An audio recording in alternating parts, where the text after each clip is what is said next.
این هفته خبر تو خبر داره براتون از عظمای تحریمی و درب و داغونی که این دم آخری به جز خالی بندی و لاف و گزاف هیچ کار دیگه ازش بر نمیاد.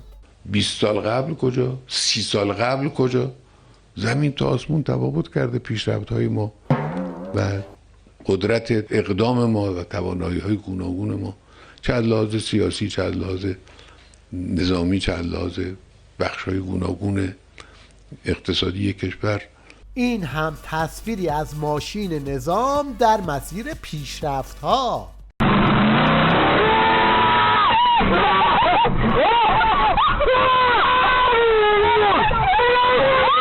یکی دیگه از سردمداران دروغ درمانی در نظام ولایت این شیخ فریه که البته به دلیل برجام در رفتگی مجبور شده به شیوه یکی به میخ و یکی به نل متوسل بشه. البته امروز در یک شرایط بسیار سخت و پیچیده ای ما قرار گرفتیم.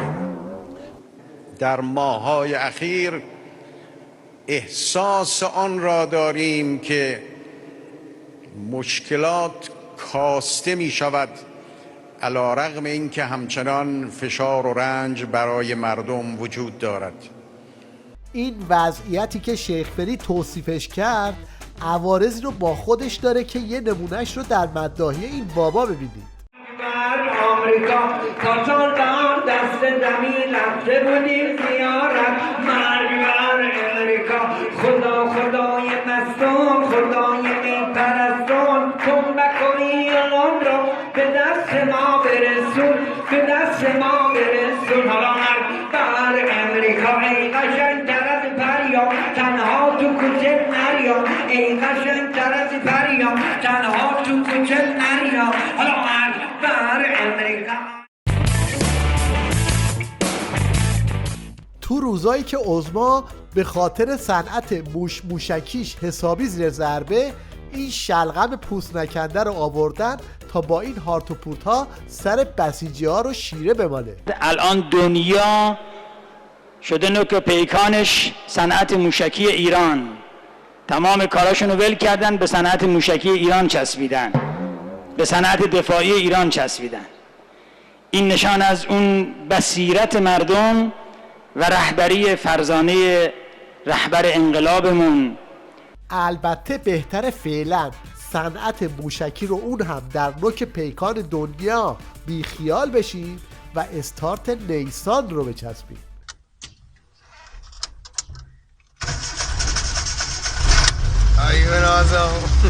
اینجاست که داد ساکنان استبل ولایت هم بلند میشه و خودشون تمام رشته های دروغ درمانی رو پنبه میکنن.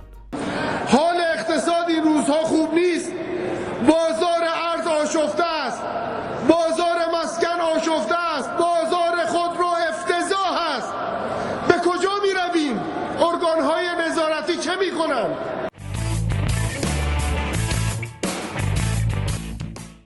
مشنگستان این هفته رو با یکی از جدیدترین توهمات شیخ فری شروع میکنیم. در تاریخ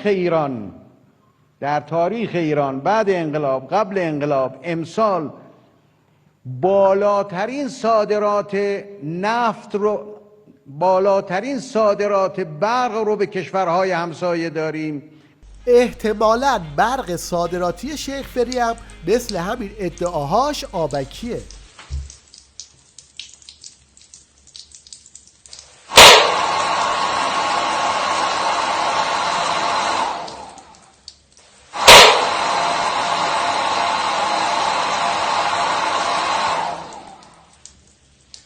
البته توانایی آخوندا در تولید برق فقط به این شیوه ها محدود نمیشه، اونها تکنیک های دیگه ای رو هم بلدن. یه نمونهش رو از زبون این حجت الاسلام چاخان بشنوید. این رعد و برق هایی که شما میشنوی، این صدای شلاقیه که به دست حضرت جبرئیل امین میزنه به پشت این ابرها، اینا رو به هم به حرکت دن، تق توک شما میگی آقا سائقه شد، آقا آسمون قلم. جنگ و دعواهای گرگا هم کماکان ادامه داره و باند عظما از هر فرصتی برای تسویه حساب با شیخ فری و رفقاش استفاده میکنه.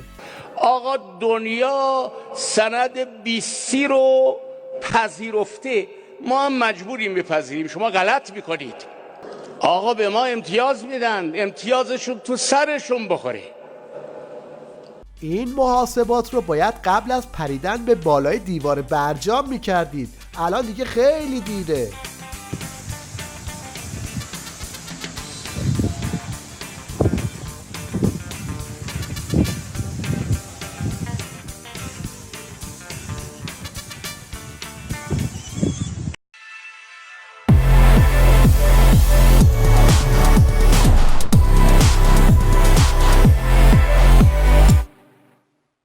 از اونجایی که دیگه پشمی به عمامه عظما نمونده، جک و جونورای باند خامنه‌ای به بقیه درباره یکی به دو نکردن با عظما هشدار میدن که روش مبارزه را ولی امر انتخاب میکنه. نهایتاً ما مطیعش باشیم، دیگه یک به دو با ولی امرمون نعوذ بالله نکنیم.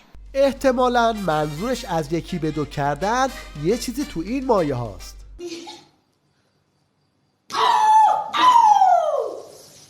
سابقو یواشتر بزن کدام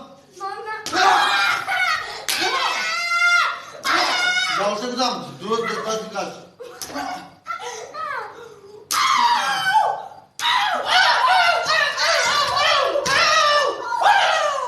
چند وقت پیش وزیر اطلاعات شیخ فری پاسدار عباسی رو فرستاد زندان تا شاید یکم سر و صدا بخوابه، اما معلوم شد پاسدار عباسی نوچه هایی داره که اینطوری پاچه شیخ فری رو میگیرن.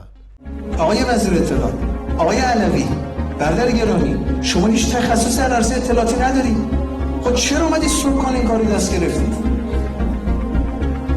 شما اومدی سکان ایرباسی دست گرفتی که فوق پیشرفته است، امکانات بروزی داره، امکانات هایتکی داره و شما هیچ توانمندی نداری، شما خلبانش نیستی.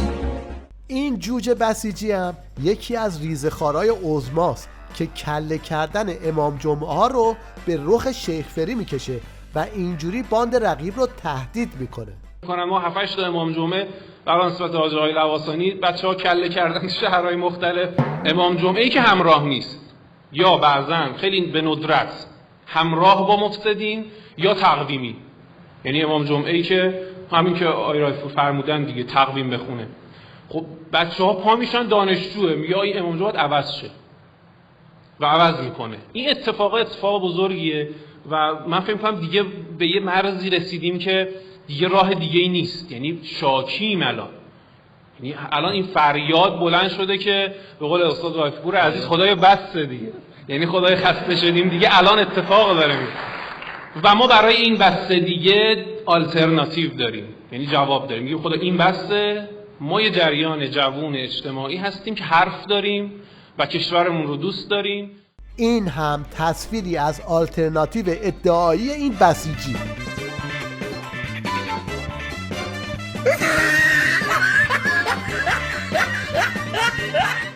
اما وضعیت نظام به قدری وخیمه که ته خط جز روزخونی ازشون بر نمیاد و بازم تکرار مکررات.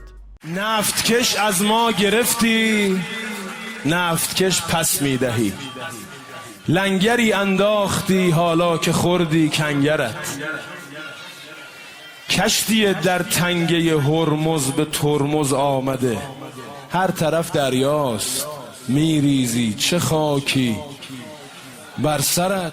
اگه بخوایم حرکت نظام تو این اوضاع و احوال رو با یه تصویر نشون بدیم، یه چیزی تو این مایه ها میشه.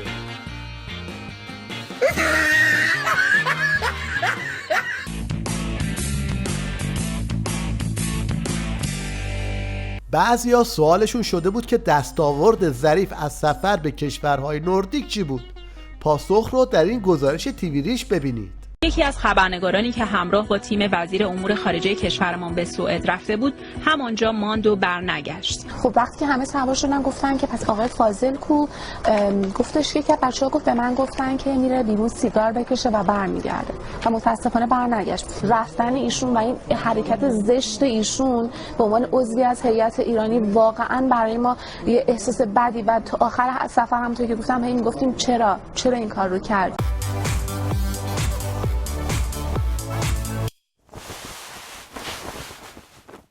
سکانس پایانی این هفته به شیرینکاری یک عقاب اختصاص داره.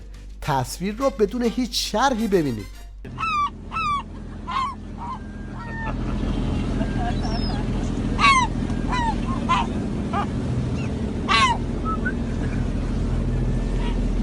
Grüß Gott,